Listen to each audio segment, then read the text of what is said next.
All right, guys, we got Dante out, and since he's now high on hot dogs, he doesn't like to dig into breakfast right away. We'll use his hunger towards the hot dogs and start teaching him what clicker is and start this luring, right? So we've already done a little bit of hot dogs. Hey, he's already digging on two of them. That's not what I want. I don't want you eating hot dogs for breakfast, but that's all right. You'll get plenty of food through the day. Come on. Doesn't like to kibble as much.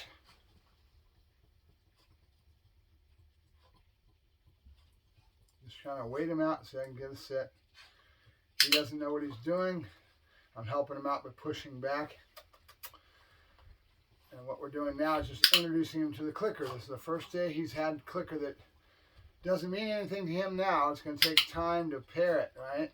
Right when I click, I'm letting the food go. He's in, I'm locking it in my hand. And then as soon as he does what I want, I let it go and release it. And then I'll see if I can get behaviors to be started. Drive is your friend at this point because he's got all kinds of energy. And his mind floats like a butterfly and stings like a bee. In other words, he's just not, attention span is nothing. So there'll be a lot of sessions like this, short little sessions, 3 minutes here, 5 minutes there. Just do this all day long until he gets an idea, intermittently through the day. Off, good. And I just dropped a hot dog. I don't want it on the ground. I want it up here. Otherwise his nose is going to start going to the ground. Remember that day we were throwing the hot dogs on the carpet? He's already doing it, see? So we don't want any smell of the hot dogs on the carpet. So we've got to be really careful to not drop it. And all we're trying to do is just load clicker right now. They call this loading the clicker, meaning again and again and again you're doing the same thing. You're not really worried about a behavior. You're trying to teach him pairing the sound with the food, right? All right, I'll give it to him even though he didn't do the right thing. Doesn't matter. The click's always got to mean something, even if you make a mistake, especially at this stage, because he doesn't know that this, this means that, right? Pairing. We're pairing the food with the clicker right now. We'll do a lot of that. We'll do a lot of the luring where he gets to follow the hand and going to drive, because that'll keep the excitement up. And drive is your friend at this point, right? Real important, because that's what's going to keep him wanting, that drive state of mind of the animal. And you got plenty to work with a Malinois or Dutch. You got all kinds of drive, but you've got to kind of elicit it by,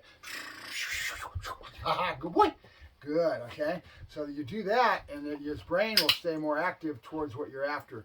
If you let it go flat, he gets bored, and he will start not being as receptive, right? So that's why I keep saying drive is your friend. At this point, drive is what we want.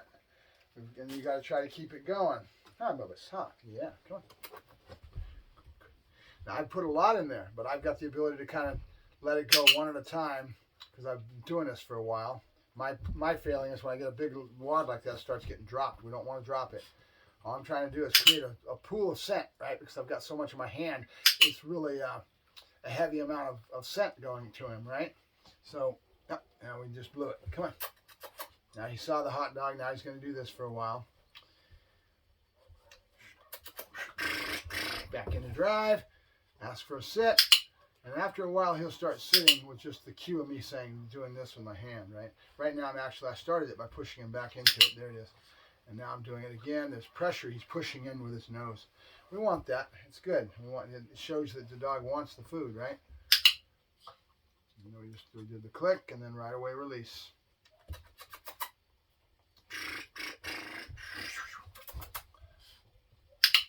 Good. I put my hand out like this. Right away he pushed. He'll start seeing these little cues. I do a lot of things I don't even realize I'm doing it. And it becomes cues to the animal to do what you want. Kind of like a hand signal. The dogs pick up on body language so much, and you don't realize your repetition has a pattern to it, right? Good boy. I got a couple more, and then we're going to quit. I put them away, and that'll bring up want again. I'll bring them out in another 10, 15 minutes, 20 minutes. I'm getting some tea set up here. I'll be back and forth in the trailer as I go outside to do my thing with the dogs. I'll leave him in the thing. When he comes out, it'll be the first thing he does is this. And he'll start getting receptive to a pattern that we'll be able to start building, right?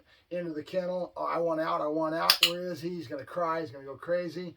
I come back in. The first thing I do is let him out and right away lead him into a game, right? Nope.